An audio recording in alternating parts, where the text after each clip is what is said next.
नमस्कार, मैं हूं रविंद्र जैन और आप देखना शुरू कर चुके हैं सबकी खबर। आज हम बात करेंगे देश के महापुरुषों के बंटवारे को लेकर।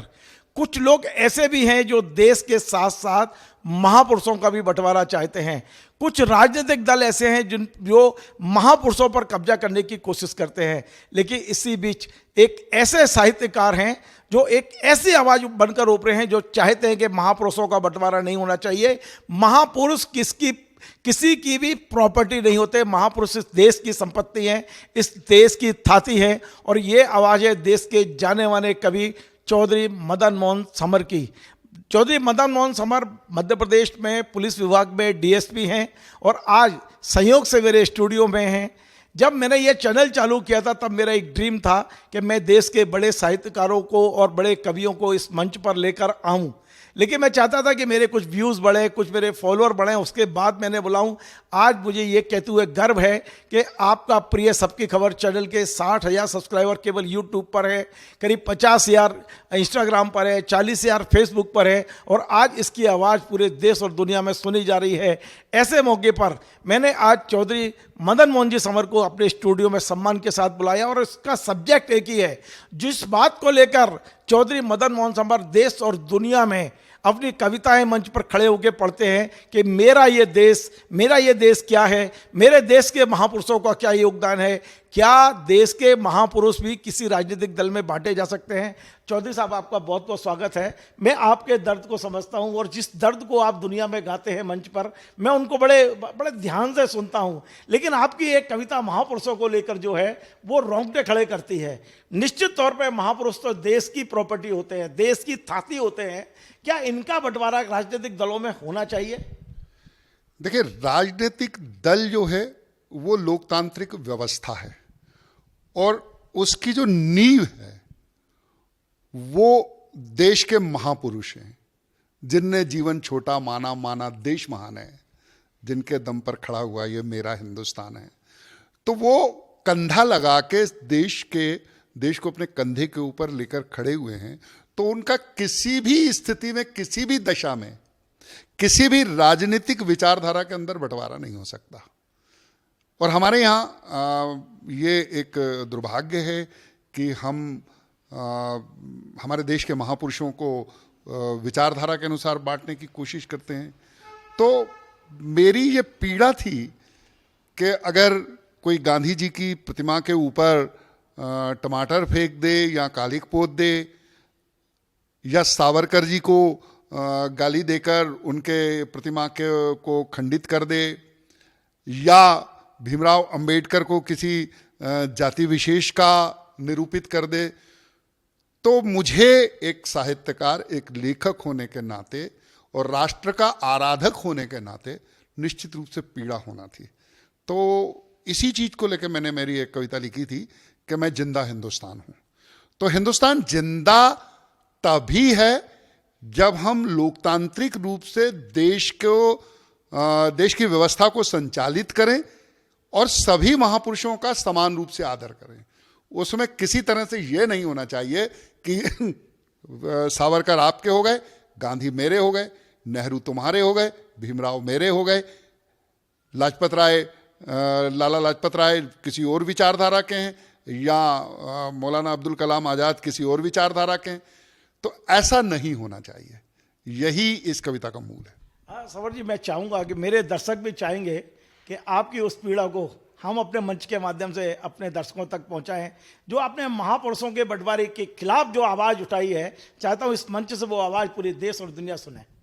जी बिल्कुल, निश्चित रूप से मैं आपको वो कविता सुनाता हूँ कि कोई गांधी की प्रतिमा पर सड़े टमाटर फेंक रहा, सावरकर को गाली देकर कोई रोटी सेंक रहा, भीमराव को लिए गोद में एक पक्ष है बैठ गया, जयप्रकाश तो मेरे हैं बस कहकर कोई ऐंठ गया, कहते हैं कुछ लाला लाजपत की पीड़ा को गाने से, कटते हैं कुछ लाला लाजपत की पीड़ा को गाने से, जाने क्यों परहेज किसी को भगवा रंग रचाने से, तेरे मेरे में बांटा है अशफाकों की फांसी को, कुछ तो सूली चढ़ा रहे हैं मार मार कर झांसी को, भगत सिंह का जयकारा तो कुछ की बस मजबूरी है, नेताजी से मन ही मन में कुछ लोगों की दूरी है, कुछ ने तो हद पार करी है जाति पर बलिदान की, इससे बढ़कर और कहानी क्या होगी अपमान की। आजादी के अमर गीत पर कीचड़ नहीं उछालो यार, बहुत टूटकर सदियों रोया, अब तो मुझे बचा लो यार। पोर पोर में दर्द समेटे घावों भरा निशान हूं, टुकड़े टुकड़े बटा मगर मैं जिंदा हिंदुस्तान हूं, जिंदा हिंदुस्तान हूं। तो मैं एक जिंदा हिंदुस्तान हूं जिसका लाल किला, जिसका झांसी, जिसका एक एक कण जो है वो अपने आप में शूरता, वीरता और मानवता का महल है। उस जिंदा हिंदुस्तान को जिंदा रखना हम सबका कर्तव्य है। हाँ चौधरी साहब, बहुत बड़ी बात आपने कही है।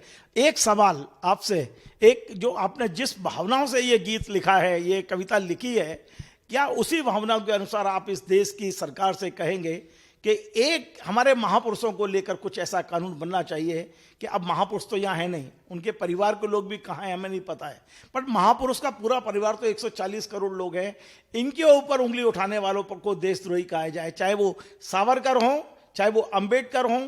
हमें इन्हें विचारों में ना बांटा जाए, इन्हें राजनीतियों में ना बांटा जाए। जिसने भी इस देश की आज़ादी के लिए जेल झेली है, जिनने आज़ादी के लिए अपना खून पसीना एक किया है, उसके अब विचारों की लड़ाई अब तो ना लड़ी जाए कम से कम। मैं दो व्यक्तियों का उल्लेख करना चाहता हूं रविंद्र जी। आपने बहुत बड़ी चीज कही है और बहुत महत्वपूर्ण प्रश्न इस देश के सामने उठाया है। आपका सबकी खबर चैनल जो है निश्चित रूप से मैं भी देखता हूं और बहुत इसके व्यूज आपको मिलते हैं और बहुत लोग इस चीज को देख रहे होंगे। मैं दो नाम लेता हूं। गांधी तो खैर हमारे राष्ट्रपिता हैं, वो एक उन तक पहुंचना। नेहरू जी और सावरकर जी, अब आप इसको जो भी समझ लें, विचारधारा समझ लें या पक्ष विपक्ष समझ लें। 9 साल नेहरू जी जेल में रहे। आप 9 घंटे जेल में रहकर बता दीजिए, किसी देश के लिए, देश की आजादी के लिए 9 साल तक जेल में रहना और फिर देश के लिए संघर्ष करते हुए उसको आजादी दिलाना, फिर उस देश का नेतृत्व करना, वो हमारे देश के महापुरुष हैं, सावरकर। अब एक पक्ष सावरकर के बारे में अनर्गल बात करता है। कल्पना कीजिए कि किस तरह से समुद्र में कूदकर देशभक्ति के लिए, देश की बात करने के लिए डबल आजन्म कारावास अंडमान की जेल में काले पानी में भुगतना और एक काल कोठरी में रहना क्या आसान था? क्या हम उनको केवल हमारी राजनीति में बांट देंगे? अगर हम इन महापुरुषों को राजनीति में बांटकर और उससे अपनी रोटी सेकने की कोशिश करेंगे तो साहित्यकार तो खामोश नहीं रहेगा। साहित्यकार अगर वो सच्चा साहित्यकार है, लेखक है, तो वो दोनों को ये कहेगा कि भाई मेरे देश को मत बांटो, क्योंकि राजनीति और साहित्य जो है ये इनका अपना अपना महत्व है। और ये क्यों है ये आप सब लोगों को मालूम है। इस बीच मुझे एक घटना याद आती है लाल किले की, जो कवि सम्मेलन में अक्सर कही जाती है, और बालकवि बैरागी जी इस घटना के चश्मदीद हैं। उन्होंने ये घटना देखी थी और मुझे उनका बहुत आशीर्वाद मिला, बालकवि बैरागी जी का। लाल किले के कवि सम्मेलनों में उन्होंने कई बार इस चीज़ का उल्लेख भी किया। कुछ इसको किंवदंती मानते हैं, लेकिन यह सत्य घटना है कि लाल किले का कवि सम्मेलन अपने ज़माने में एक बहुत बड़ी चीज़ हुआ करता था। भारतीय परंपरा का सबसे बड़ा आयोजन होता था, साहित्यिक वाचिक परंपरा का। और नेहरू जी उस कार्यक्रम में जाया करते थे। रामधारी सिंह दिनकर, माखनलाल चतुर्वेदी, बालकवि बैरागी जी, तमाम बड़े साहित्यकार जो हैं उस कवि सम्मेलन में होते थे। तो नेहरू जी उस समय मंच पर चढ़ रहे थे, पीछे पीछे रामधारी सिंह दिनकर जा रहे थे। तो किसी वजह से नेहरू जी का पैर फिसला और वो पीछे गिरने लगे। रामधारी सिंह दिनकर जी ने उनको संभाल लिया। संभालने के बाद नेहरू जी ने कहा, दिनकर जी धन्यवाद, आप अगर नहीं संभालते तो मैं गिर जाता। तो अपनी प्रत्युन्नति के कारण दिनकर जी ने जो जवाब दिया था वो इस देश का साहित्य है, वो इस देश के साहित्य की जिम्मेदारी है। दिनकर जी ने कहा था कि नेहरू जी चिंता मत करो, इस देश की राजनीति जब जब फिसलेगी साहित्य उसे संभाल लेगा। तो साहित्यकार का काम फिसलती हुई राजनीति को संभालना है और उसमें किसी को बुरा नहीं लगना चाहिए। राजनीति इस देश का मस्तिष्क है रविंद्र जी, और मस्तिष्क अगर स्वस्थ होगा तो आपका पूरा शरीर स्वस्थ होगा। अगर मस्तिष्क में जरा सी भी बीमारी आ गई, या मस्तिष्क, आप देखिए न्यूरोसर्जन क्या होता है, वो मस्तिष्क से ही ट्रीटमेंट करता है ना। अगर मस्तिष्क में जरा सी भी बीमारी आ गई तो लकवा हो जाएगा, पैरालाइज हो जाएगा, ना हाथ चलेंगे ना पैर चलेंगे। अर्थात अगर उद्योग हाथ हैं, कृषि पैर है, हमारा पूरा शरीर जो इस देश की व्यवस्था है, इस लोकतंत्र की व्यवस्था है, और उसको संचालित करने वाली राजनीति हमारा मस्तिष्क है। इस मस्तिष्क को स्वस्थ होना चाहिए। सवर साहब, एक बहुत महत्वपूर्ण प्रश्न है वो मेरे दर्शकों की ओर से, कि हम पिछले 15, 20, 25 सालों से एक नई तरह की चीज़ देख रहे हैं कि वो महापुरुष बड़ा है जिसकी मूर्ति बड़ी बना दी गई। क्या हम पटेल की बड़ी मूर्ति बना के गांधी जी को छोटा कर सकते हैं क्या? क्योंकि ये जो इस तरह की मूर्तियों के आकार को लेकर राजनीति होने लगी है, क्या मूर्तियों के आकार से महापुरुषों के आकार को नापा जाएगा इस देश में? क्या महापुरुष आके देखेंगे कि मेरी मूर्ति कितनी बड़ी है और कितनी छोटी है? नहीं, महापुरुष नहीं देख रहे हैं, लेकिन लोग जो स्वार्थी लोग हैं, जो वोट की राजनीति है। आप सोचिए, जिस पटेल ने राष्ट्रीय स्वयंसेवक संघ पे प्रतिबंध लगाया था, राष्ट्रीय स्वयंसेवक संघ का सबसे सक्रिय कार्यकर्ता जब देश का पीएम बनता है तो देश दुनिया की सबसे बड़ी मूर्ति उन पटेल की बनाते हैं, सिर्फ इसलिए कि वे गुजरात के थे, इसलिए कि उसकी पार्टी को वोट चाहिए। देखिए, मैं राजनीति में जाना नहीं चाहूंगा, लेकिन अगर पटेल की मूर्ति बड़ी बनी है, उसके पीछे मंतव्य क्या है, ये राजनीति की अपनी सोच हो सकती है। लेकिन पटेल की अपनी ऊंचाई है इस देश के एकीकरण के लिए। अगर पटेल नहीं होते तो पता नहीं हिंदुस्तान 580 टुकड़ों में बटा हुआ होता, आपको भोपाल से जबलपुर जाने के लिए कहीं पासपोर्ट की जरूरत होती, अगर पटेल नहीं होते तो। यह भी तो संभव है। तो ये हमारे सम्मानीय मूर्तियां अपने स्थान पर हैं, मूर्तियां लोगों को मेरा सवाल बिल्कुल राजनीतिक नहीं है। मेरा सवाल किसी भी महापुरुष का कद छोटा बड़ा करने का नहीं है। मेरा मूल सवाल यह है कि क्या मूर्तियों के कद से हम अपने राजनेताओं, हमारे अपने महापुरुषों के कद को नापेंगे क्या? सवाल सिर्फ इतना है। बिल्कुल नहीं। मूर्ति के कद से देश की राजनीति अपने कद नाप सकती है, लेकिन महापुरुषों के कद मूर्तियों से नहीं नपा करते। एक बहुत छोटी सी मूर्ति मैंने देखी लंदन, जब मैं इंग्लैंड गया था, तो वहाँ बायरन के जो स्टडी रूम था, वहाँ गणेश जी की एक छोटी सी मूर्ति रखी थी, मेरे पास फोटो भी है उसका। तो अब लॉर्ड बायरन जो हैं वो इंग्लैंड के बहुत बड़े लेखक हैं, और उन्होंने वहाँ गणेश जी की छोटी सी मूर्ति अपने टेबल पर रखी है। तो अब आप सोचिए कि उस मूर्ति का कद कितना बड़ा हो गया। तो स्थान के अनुसार भी कद बढ़ता है।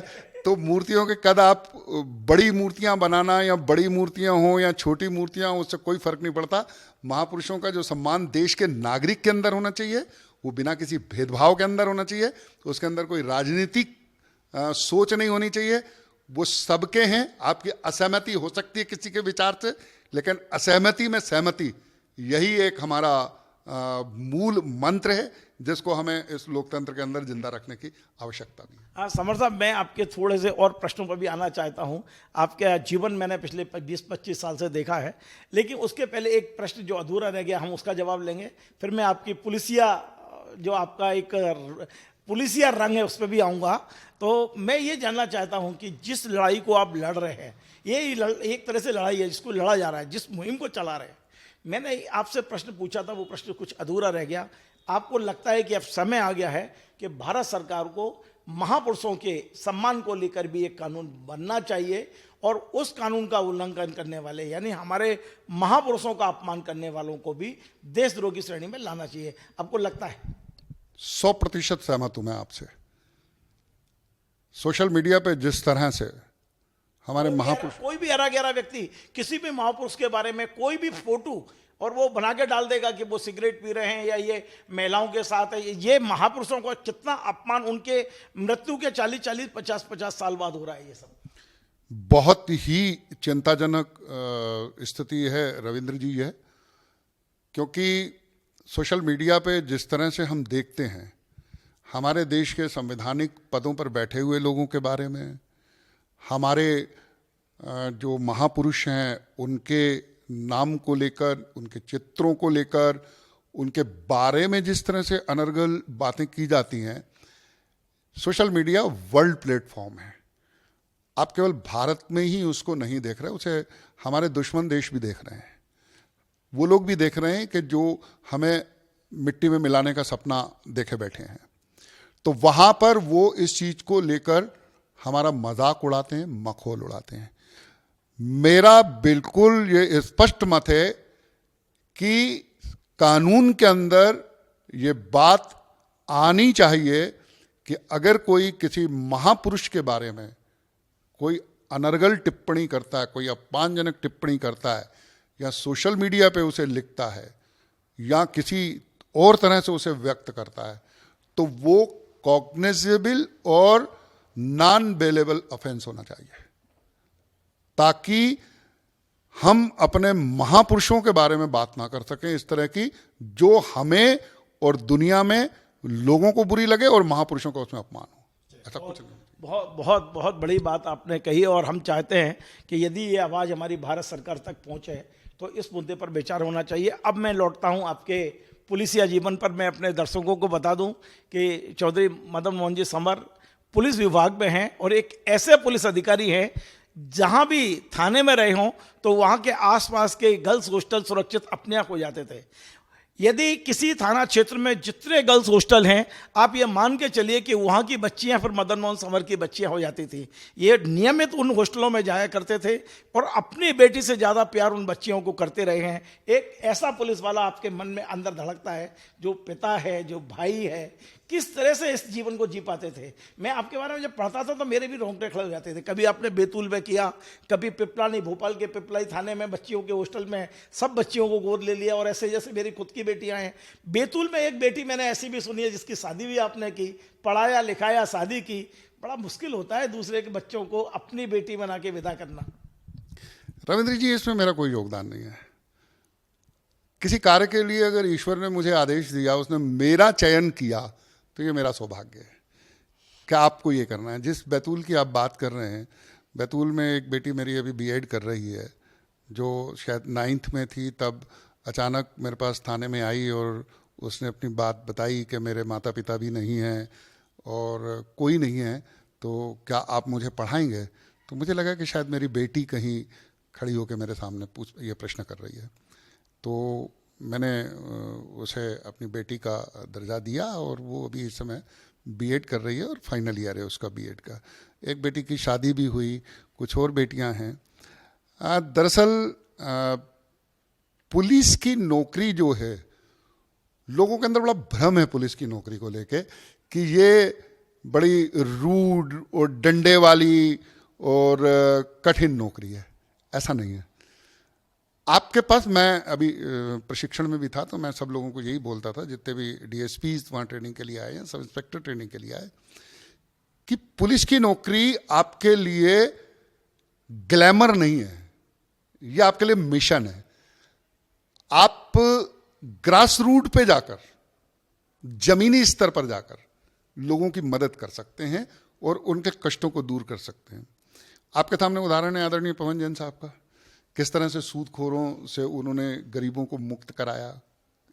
ये एक बहुत बड़ा अभियान था, उनका अभियान था।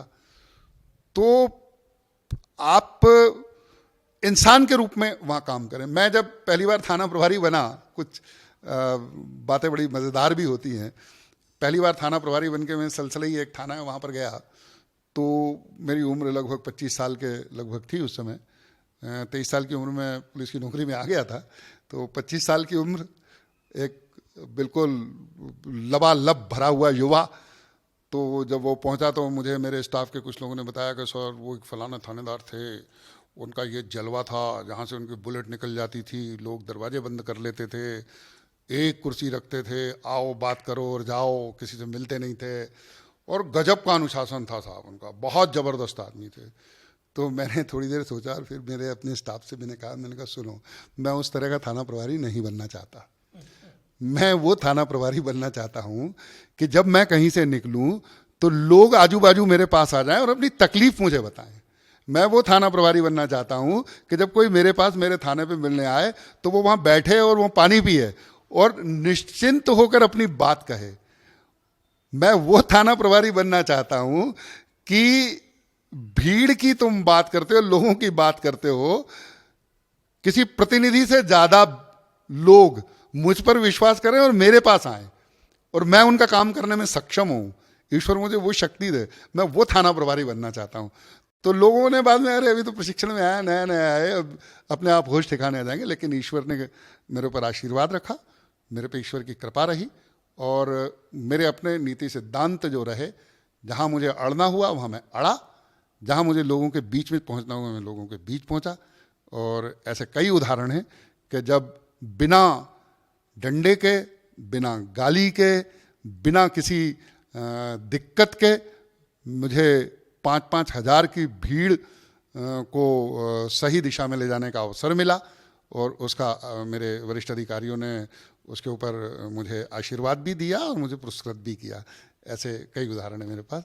तो मैं अपने आप को पुलिस की नौकरी में जितना भी मुझे मिला, जितना भी मैंने किया, उसमें मैं ये मान के चलता हूँ कि मैंने जितने लोगों की मदद मेरे से लोगों ने उम्मीद की, उसमें मैं लेश मात्र भी अगर सफल हुआ तो मेरी पुलिस की नौकरी की ये सफलता है। मदन मोहन जी सवर इस समय देश के ओज के अग्रणीय कवियों में से एक है। मैं उनकी सबसे अच्छी जो कविता लिखी है, जिसको खुद उन्हें पढ़ने में आनंद आता हो, वो सुनवाऊंगा आपको। लेकिन इसके पहले एक छोटा सा सवाल और चाहता हूँ छोटा सा जवाब, क्योंकि इंसानों की तो इंसानियत की बात तो हमने कर ली, पर एक प्राणी मात्र से इनका जो प्रेम रहा है। इनके पास एक तोता हुआ करता था और वो तोता लगता है पुलिस विभाग में इतना प्रिय था कि कई लोग उस तोते से मिलने जाया करते थे। इनके घर पे लोग उस तोते से मिलने, क्योंकि वो इतना प्यारा तोता था और लंबा समय उसने इनके साथ बिताया। एक बार जब खो गया था तो पूरा घर डिस्टर्ब हो गया था, 5,000 रुपये के इनाम रखा था और फिर लोग उनको घर तक पहुँचाने आए थे। अब वो तोता हमारे बीच नहीं है, लेकिन वो इनके परिवार का कैसे सदस्य रहा। छोटी सी टिप्पणी उस तोते के बारे में, फिर वो कविता सुनना चाहेंगे हमारे दर्शक, जो आपको लगता है कि आपके जीवन के सबसे उच्च कोटि की कविता है, जिसे आज भी आप सुनाते हैं तो आपके खुद के रोंगटे खड़े होते हैं। टुन्नू की जहाँ तक बात आपने कही, पिछले वर्ष एक दुर्घटना में वो हमारे बीच से चला गया।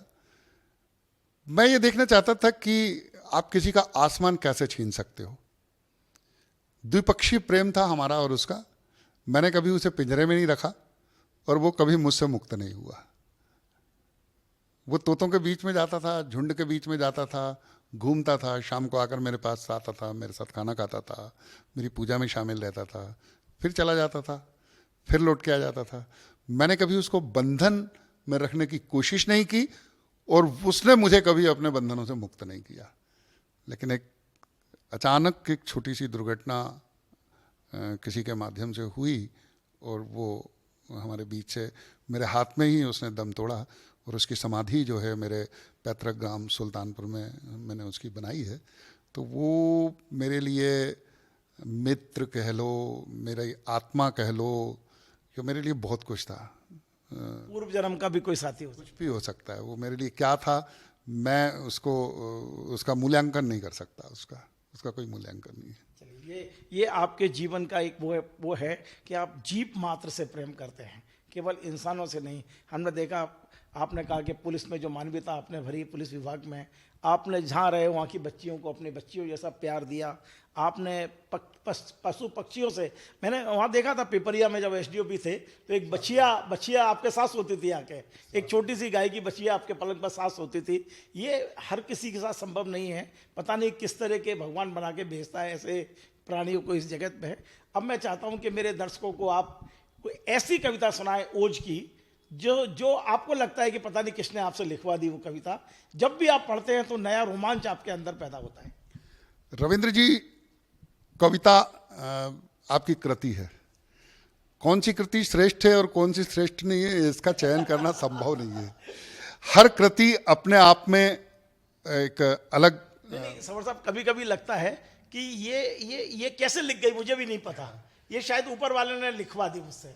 मेरी एक कविता है जागो, जो मंच के ऊपर काफ़ी प्रसिद्ध हुई, और जब मैंने उसे लिखा था तो मैंने सबसे पहले उस कविता को सुनाया था स्वर्गीय विट्ठल भाई पटेल जी को, सागर में, जो हमारी कवि कुनबे के एक बड़े जी, हमारे कवि कुनबे के बड़े कवि हैं और राजनीति के भी एक दिव्य पुरुष रहे, और मेरा सौभाग्य रहा कि मंच पर भी मैंने बालकवि बैरागी जी और विठल भाई पटेल साहब के साथ काव्य पाठ किया है। ये मेरा सौभाग्य था। तो मैंने सबसे पहले उनको वो कविता सुनाई थी मंच पर जाने के पहले। उन दिनों मेरी पोस्टिंग सागर में ही थी, तो तब वो मैंने कविता लिखी थी।